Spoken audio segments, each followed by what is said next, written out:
大家有睇咗條 views 撳入呢一條 YouTube 嘅話，就會知道咧，我為哥哥準備咗一個萬盒旅行團啊！你同我阿哥咧就係雙魚座寶寶，所以我今年咧就為佢準備咗一個超級勁爆嘅驚喜。阿哥係唔知我哋要飛去邊度，你揀好咗去邊個閘口咧？我哋就試下去嗰度睇下得唔得 OK 啊！福岡、西安、寧波、台北。如果大家嚟到台北咧係覺得好厭倦或者冇地方去嘅話，不妨試下另類嘅地點啊！今次咧我哋就嚟到宜蘭4日3夜，第一站咧我哋就嚟到宜蘭最出名嘅觀光夜市羅東夜市啦。呢一度咧係宜蘭縣入邊最熱鬧嘅一個夜生活地方，成條街咧會有好多唔同嘅小食店啦。所以今次咧我就帶大家嚟呢一度睇下到底有啲咩好食啊！仲有，今次我哋 book 咗一間超正嘅溫泉酒店啊，入邊有一個好大個嘅私人溫泉，轉頭開箱俾大家睇啦。一入到嚟夜市之後，我哋就見到呢個醬汁葱肉卷，專門啲嗌咗一串牛同埋一串豬啦。見到咧全部都係即叫即煮啦，所以係非常之熱辣嘅。我由呢度已經 feel 到個熱氣喺呢度飛緊出嚟咯，所以一定係非常之好食㗎。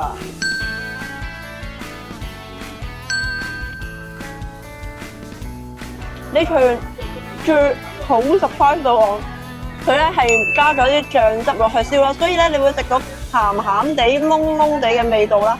但係咧佢又好保持到嗰嚿豬肉嘅濕潤，再加上其實啲葱咧係非常之好食啊！佢係大葱嚟㗎，試下先。一啖過好爽啊！牛汁飛晒出嚟，好好食啊！呢個懷疑今日係閒日啊，所以呢度冇乜鋪頭同埋冇乜人過嚟。明明我記得上網睇到佢係最熱鬧嘅觀光夜市，suppose係超多人㗎嘛，而家係好冷清啊！不過都有好嘢食嘅，所以如果大家假日過嚟就會熱鬧好多啦。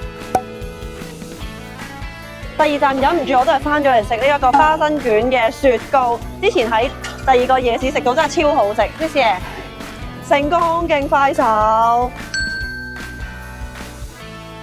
我覺得夜市其中一個名物一定係花生卷嘅雪糕，尤其係佢加咗一啲芫荽喺入邊咧，喺香港完全揾唔到呢個配搭。如果你掛住呢陣味咧，真係要嚟台灣先至可以食到啦。不過我覺得呢一間咧有少少鹹，佢嘅雪糕都唔係話特別好食咯。所以如果大家想食好食嘅話，可能就要去翻曉河夜市嗰一間啊。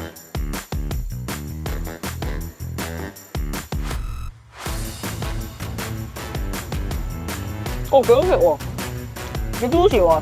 雖然睇落佢個樣招牌都唔係好吸引，但係呢個依依燒得幾好食喎。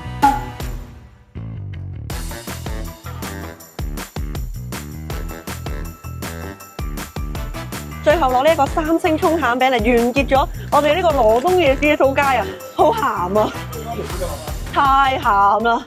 喺羅東車站坐大約半個鐘就會返到去我哋今晚要住嘅地方啦。今次我哋選擇住喺礁溪縣，礁溪縣有住溫泉之鄉嘅美稱，隆重介紹我覺得好正嘅民宿啊！廁所環境超闊落，連塊鏡都勁奢侈啊！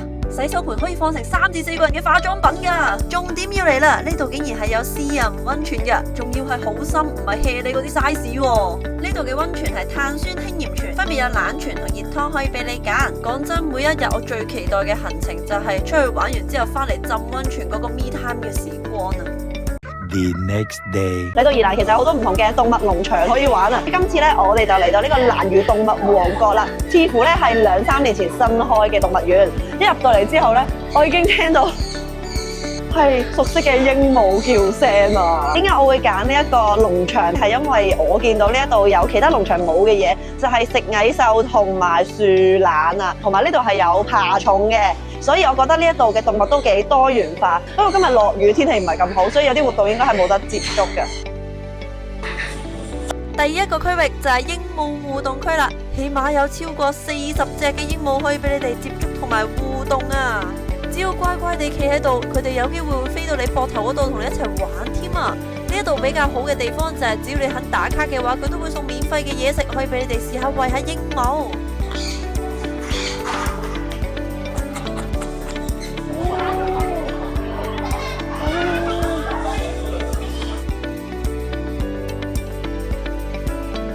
好彩嚟嘅時候，仲俾我撞到呢個世界蟑螂特展同埋爬蟲啊！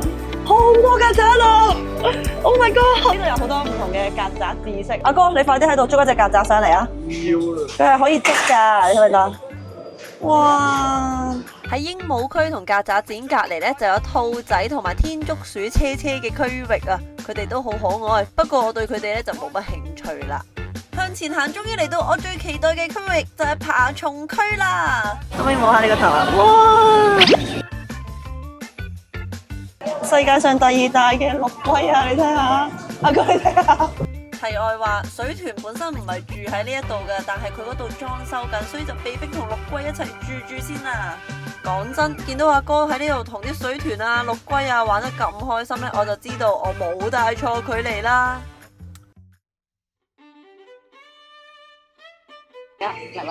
哇！佢一啖菜，佢食咗。